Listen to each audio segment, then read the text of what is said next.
Hello, everyone. It's Jerry at the Fledge. Welcome to another episode of Every Damn Day. And today on the show, we've got our good friend Erika from the Refugee Development Center.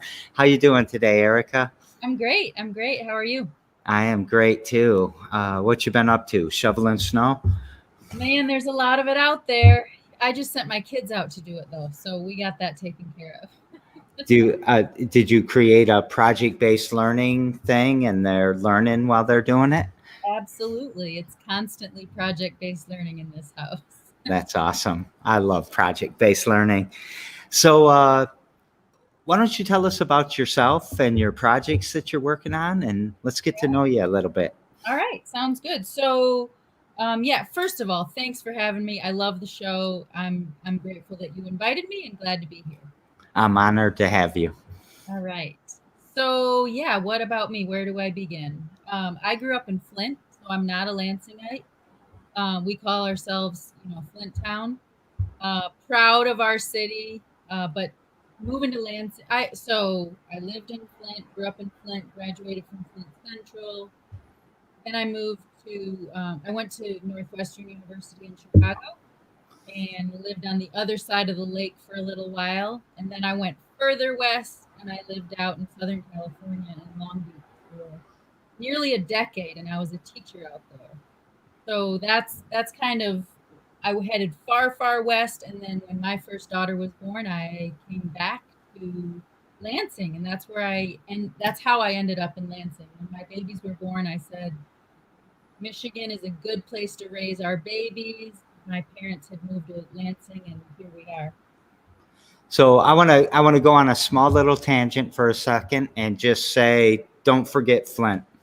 Never. I will never forget Flint. And you know what? Nobody who's from Flint will ever forget Flint. Yeah. There's Um, something about loving your city, and I've found that Lansing folks have a similar affinity to being from Lansing and being proud of it. I think maybe a lot of small Michigan cities do. There's a lot of grit that comes out of that. But you ask anyone from Flint, and we know each other here in Lansing. You're from yeah. Flint, you're from Flint. We're proud of our city, and we always will be, no matter what we've gone through, the history, what we continue to go through. We will always be Flint strong. Yeah, I love Flint, and I'm happy to see they're doing something against Snyder. Sorry, I don't want to get tons of political and all that, but that was a injustice that was done to the city of Flint, and we can't forget it. It didn't go away during, just because it went away. It's still there. There's still problems, and Yeah, um, I think the not that any good can come from it. The only thing that I think it exposed is that water issues are a public health crisis across the board in several cities across this country. So that's if anything good can come is that it puts a spotlight on that infrastructure that needs to be changed for a lot of folks. yeah, I always think, inshallah, you would know that word. Yeah. Inshallah. So now what are you doing? Man, so then, yeah, here I am. I was a teacher for a long time. And if you know anything about Southern California, we have a lot of students who do not speak English or speak multiple languages. So I fell in love with language teaching.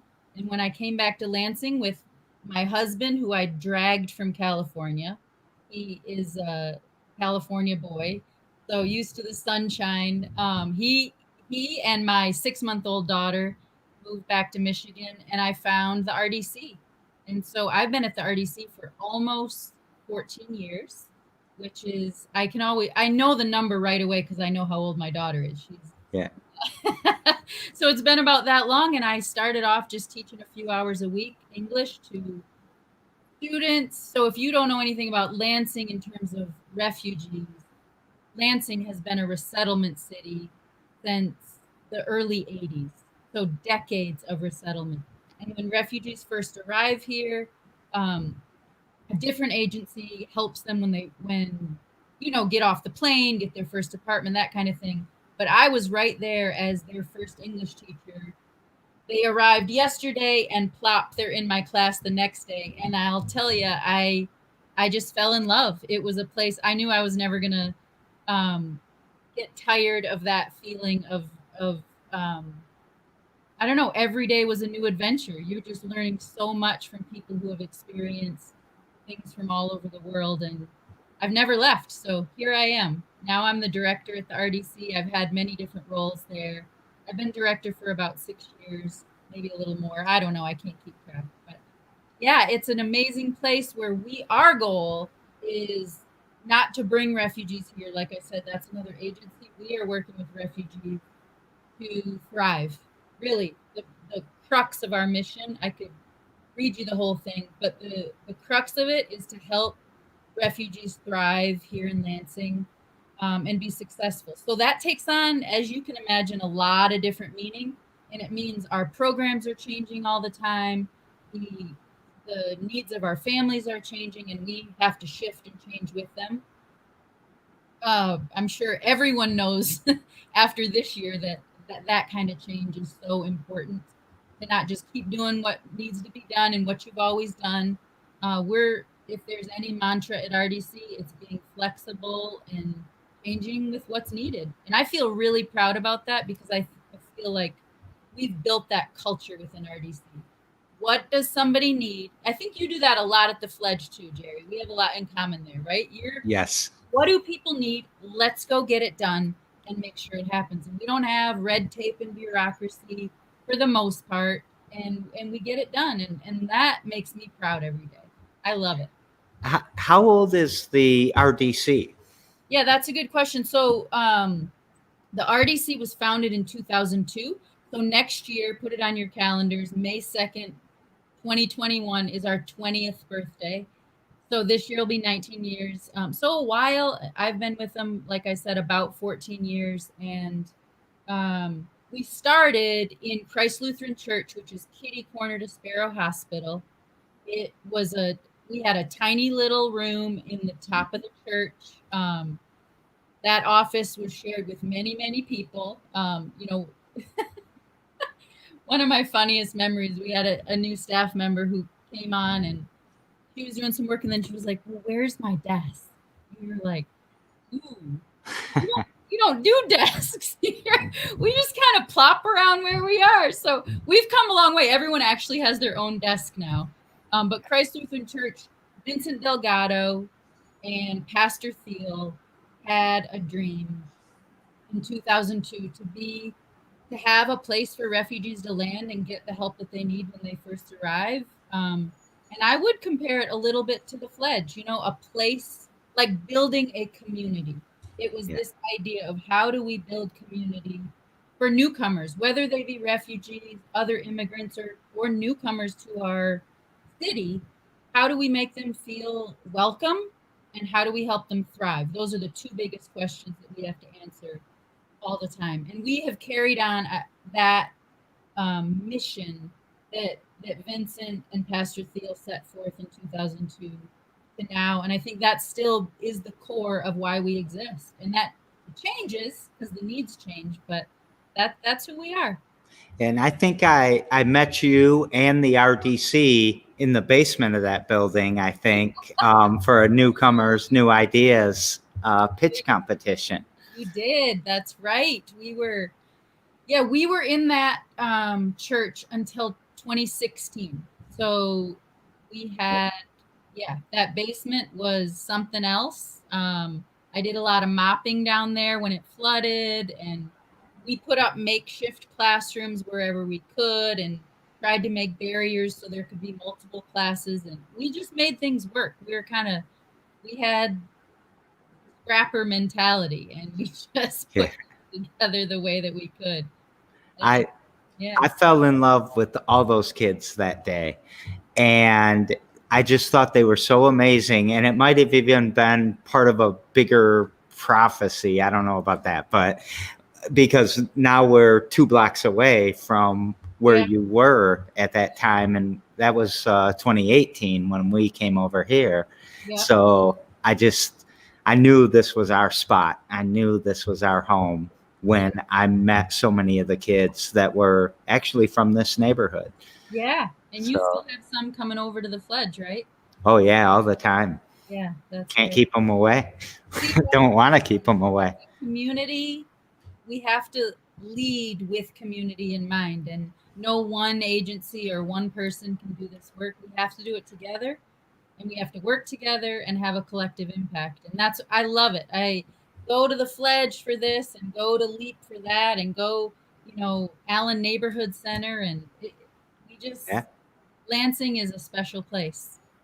Yeah, I agree. I love that about it.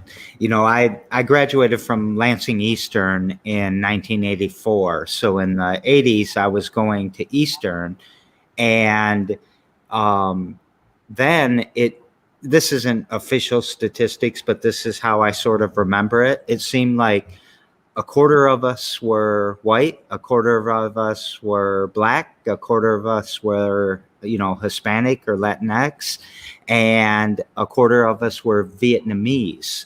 Yeah.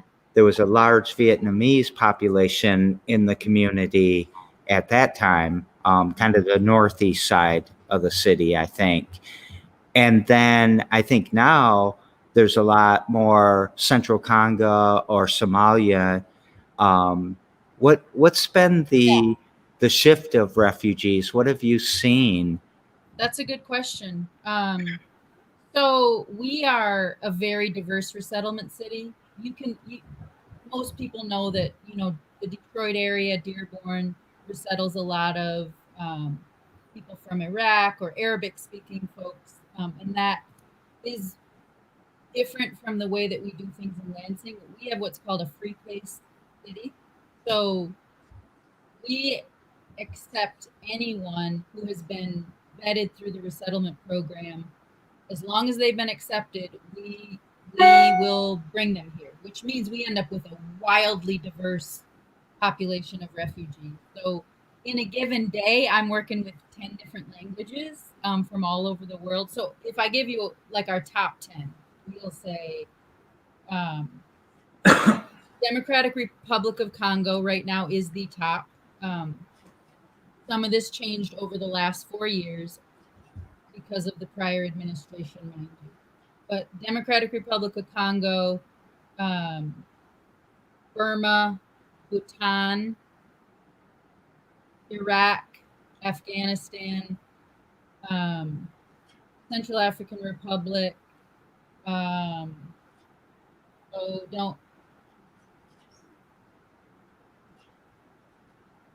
Those are probably the top that I can think of right now. Eritrea, South Sudan. So that can give you an idea, but the diversity is really wild. We just did our numbers for our annual report, and we worked with people from 40 different countries last year. So that gives you an idea of how vastly diverse it is. And that's because of being a free case city where we don't have stipulations on who we accept.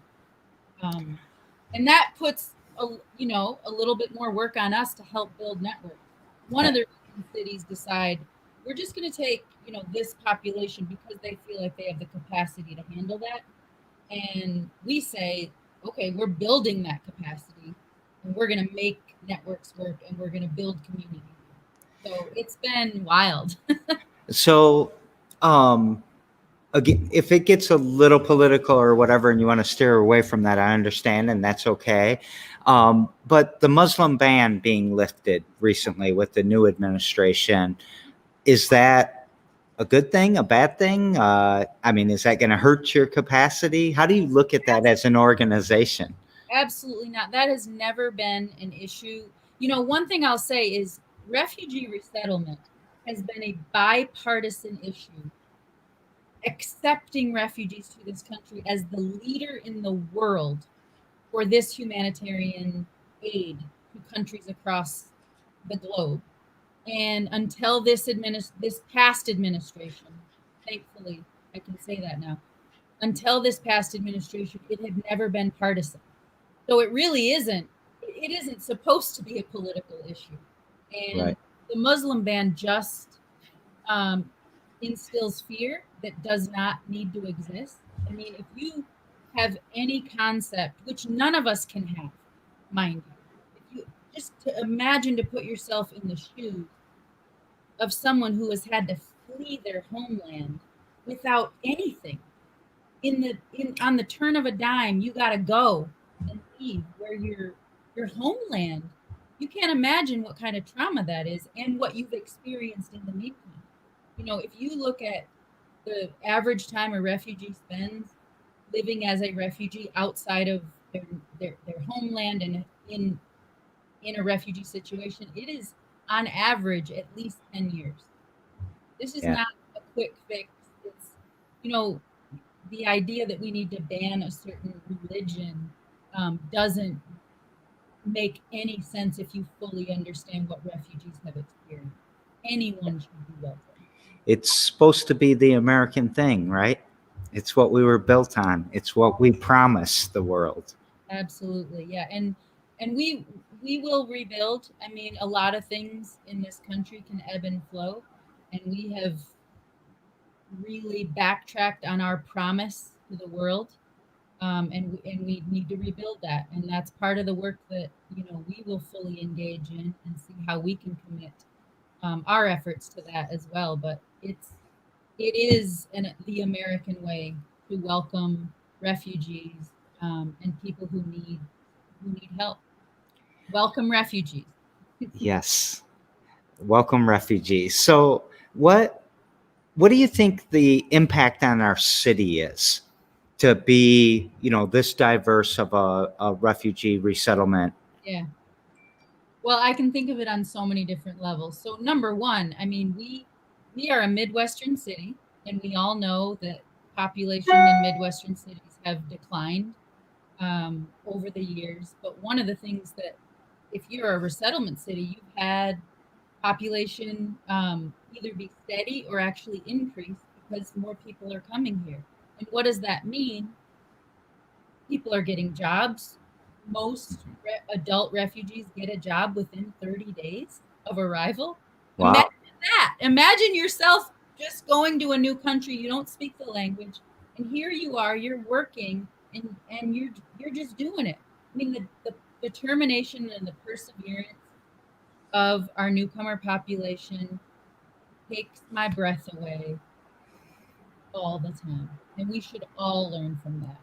But Yeah. to be able to do that and to contribute and then get this, save your money collectively as a family, and then buy homes and instill roots that are deeply rooted now in Lansing, and then open a business, right? Like you and I worked with the Newcomers program, and now One and All with Leap, and you see the many newcomer businesses that are growing and are part of the economy here in Lansing. So that's one piece. There's also the humanitarian piece that we talked about. People are suffering and deserve a safe life, right? We as America need to step up to the plate there. But another piece of it that I think about is the impact that, like I said, my breath is taken away often, right? Because I'm so moved by interactions that I get to have with folks. But we work with a lot of volunteers every year. So over 300 volunteers come through our programs and work directly one-on-one with people in our programs in English classes or after-school programs or mentoring, whatnot. And the way that their lives are changed from that experience, I think it helps. It's a little drop to help change the world.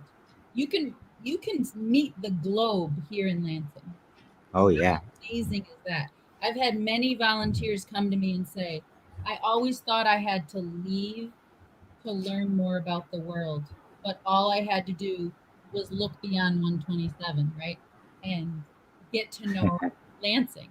And how awesome is that? So there's so many levels of how it having a newcomer population in our city makes our city more vibrant. It makes our city more strong. It makes our city the flavors and the the, everything about it is just I don't want to live anywhere else where it Yeah. doesn't exist, right? So I think that one of the reasons we're so creative and such great problem solvers is because this diverse population comes to us constantly. I mean, there's always newcomers with new ideas, new ways of looking at the problem or the different problems that we have.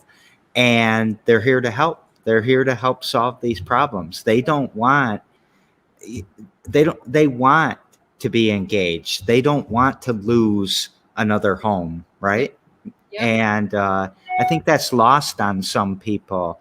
You Mhm. know, I think sometimes like the kids that we meet here are more committed to the community than somebody who was born here and kind of takes it for granted that it's going to be like that. Not, nothing against people from Lansing that were born here. That was me, born and raised. I say that Lansing raised me, and a huge Lebanese population were integral in the part of me growing up and helping me out. And I just love Lansing for that. Yeah, And I love the work that you're doing. yeah, Um, I also want to say one thing: Newcomers, New Ideas.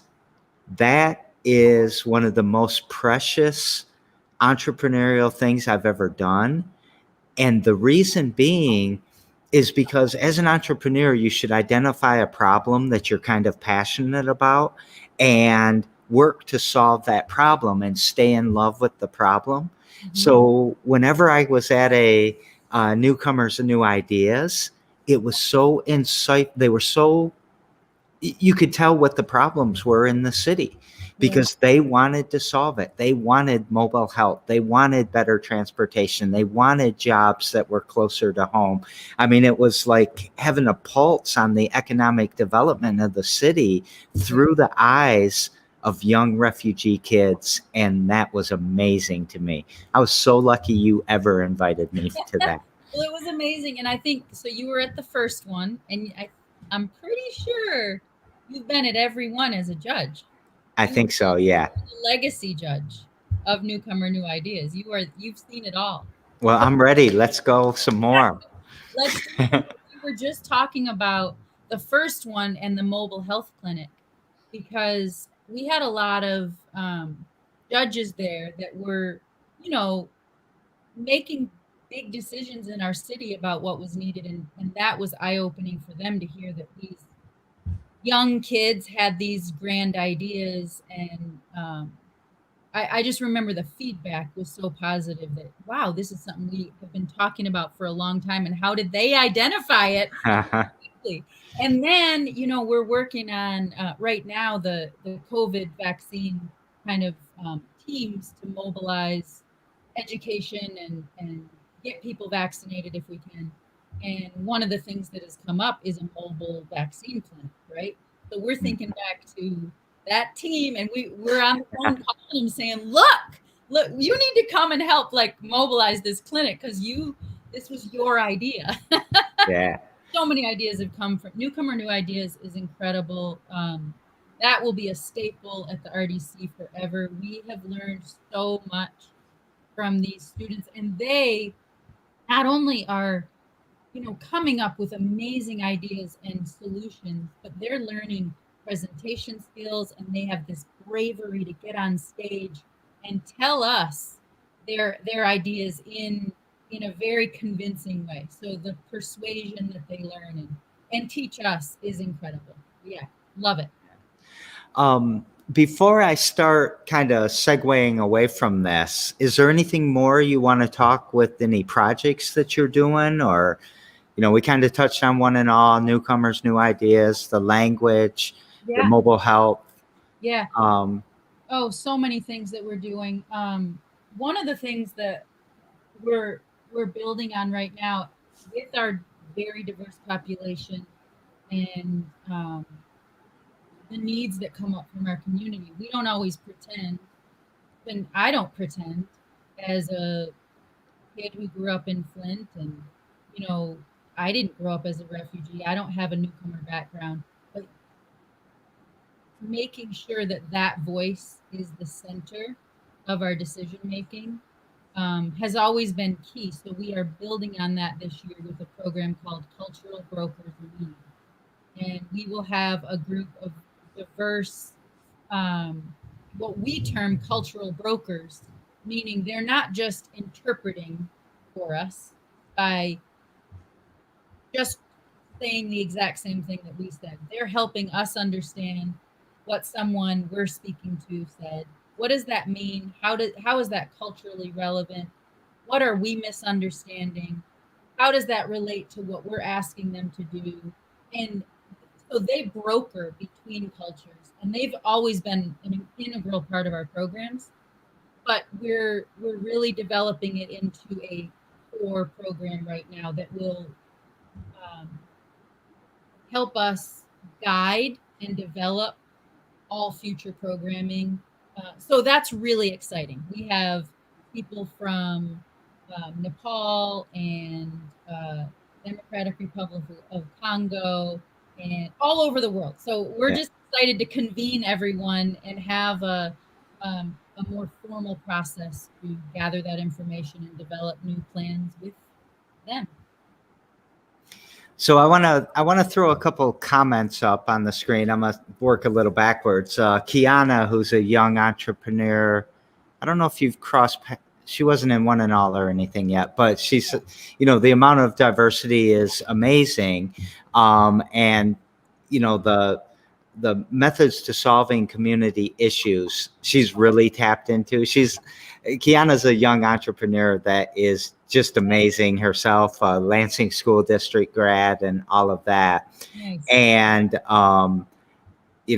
somebody had to throw that up. So thank you, Jeremy, for that, because that is, that's what's on the Statue of Liberty. That's what we tell the world. Yeah. And we need to keep that promise. Absolutely. That's one of the only things that sometimes makes me so proud to be an American, is that is our promise, and that is symbolic of compassion around the world and acceptance and all of that. So your mission is to help refugees thrive. Actually, let's explore that word a little bit. Yeah. Refugee. Yeah. Right? It's we've used newcomer, we've used refugee. Did we use a different term at all? Well, we include refugee, immigrant, newcomer, all of the above. Yeah. Lansingite, right? When people arrive here, they are firmly rooted in Lansing after some time. And why have a label? So our name also includes refugee in it, right? Refugee Development Center. So a long time ago, we struggled with, well, should we change our name? Because we're not exclusive. If you can take anything from this discussion, it doesn't mean we only work with refugees.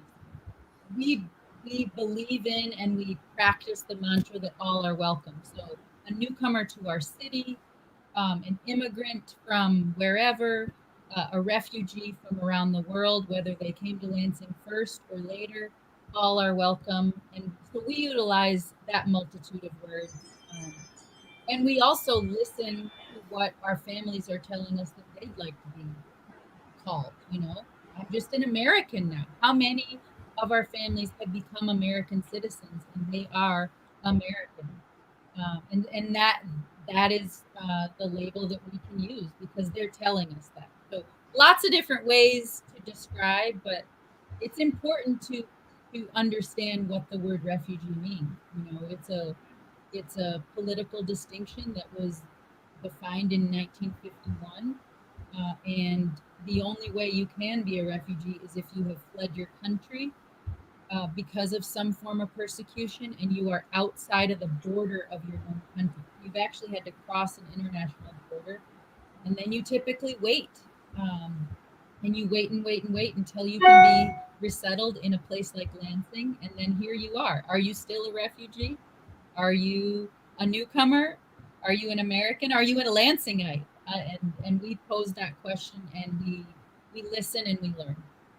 I don't know if you see my smile getting bigger and bigger, but it lights up with so much passion as you talk about this. I don't know if people tell you that, but I can feel it right through the screen. And man, what a hero you must be to so many people. And I know you probably hate that term, but to have this passion of welcoming is just super badass. And yeah, it's the parents that were able to get their kids out of some situation that were being bombed or whatever, or being, mass. They're the heroes. Yeah, those are the heroes. But Yeah. I'm going to say it because you're the executive director, so not everybody always says it or you don't hear it. But yeah, it's pretty badass. What do you do every damn day to push that mission forward of helping refugees thrive? Man, that's a good question. So I guess one of the things I try to do, I think I'm pretty good at it, is to think of what I'm grateful for, to give gratitude. Because things can be tough, whether it be in work, or I think my kid's scratching on the door behind me right now. I have You can let them in. I have 3 at home in virtual school. So, but thinking about, as hard as things might be, it's that perspective and being grateful for what I do have, like you just utilize that word hero. I place that on every family that we have the honor of working with, and looking at the smile and determination in their eyes gives me gratitude for what I'm able to experience in my life. So I try to practice that. Don't get me wrong, there are moments, but Yeah, I'm sure. yeah. So we daisy chained the show together, and yesterday on the show, we had Kelly from the Great Lakes Learning Academy, and she has a question that she wanted me to ask you. Okay. And her question is, what's your best advice for radical self-care? And that's a big mouthful of words that I don't know what radical self-care exactly means, but however you want to interpret that. That's so, I guess, sticking to it. We all have different ways for self-care, but how easy is it to say, I'm gonna, have 30 minutes of meditation, or I'm gonna do my yoga, or I'm gonna read a book, but we forget about that maybe a few days after we say it, or a week or a month. What is it, the end of January, right? Everyone's done with their New Year's resolution. So it's sticking to it. If you're really gonna be, and we'll use that word radical, self-care, it's having a regimen and giving yourself that blessing of self-care. We talk about this a lot in our work because, as you can imagine, and in your work, it's hard. There's a lot of things that we experience that we need to process, and we need to take the time to do self-care. So be strict about it, and don't ever give up. Yeah, I think my guest yesterday talked about secondary trauma. So we experience trauma through the other people, and we see a lot of trauma, and I know you see a lot of trauma. And yeah, I walked around saying thank you to everything. Thank you, steps. Thank you, building. Thank you, mirror. Thank you, everyone in my life. And that really helped me a lot. So gratitude, I think, what you kind of referenced as well earlier, is super important too. But I like the discipline, sticking to it. You got to stick to it. Tomorrow on the show, we've got Daryl McMillan, and he is the owner of Treats and Sweets and LM Bake Shop. Okay. What question would you like to ask Daryl, or like me to ask Daryl? So he owns the bake shop. Ask Daryl. When I think about entrepreneurship, I think we're always looking backwards. So what is one thing that you really wish you knew now that you've learned it? When you look back, what is one thing you wish you knew before you started? I guess that's what I'm trying to say. And I'll turn that question on you. I love this question. Should add this question to every show. What's one thing you wish you knew Yeah. as looking back? Relax. It'll all work out. Yeah. I don't know how many sleepless nights where all the to-do list and this is going to be a problem and how am I going to solve it? But you know what? It always gets solved. It'll work itself out. We figure these things out and we work as a team and so relax. It'll all be good. Sleep on it. Yeah. I love that. Relax. I always talk about the time, like if something's due on Saturday, the one thing I know for certain is that Sunday will come. Yes. And it will be all over, whether I got it done or didn't get it done. It's going to be over eventually. There you go. Exactly. So, are there any events, anything you want to promote, any way that people can get involved? Do you need volunteers? Do you need money? Do you need help in any way? Yeah, all of the above. We always welcome volunteers. Right now, everything's virtual. So we have mentoring opportunities with our older youth. We have tutoring opportunities, K through however, whatever age. And then we have English class tutoring. So lots going on there.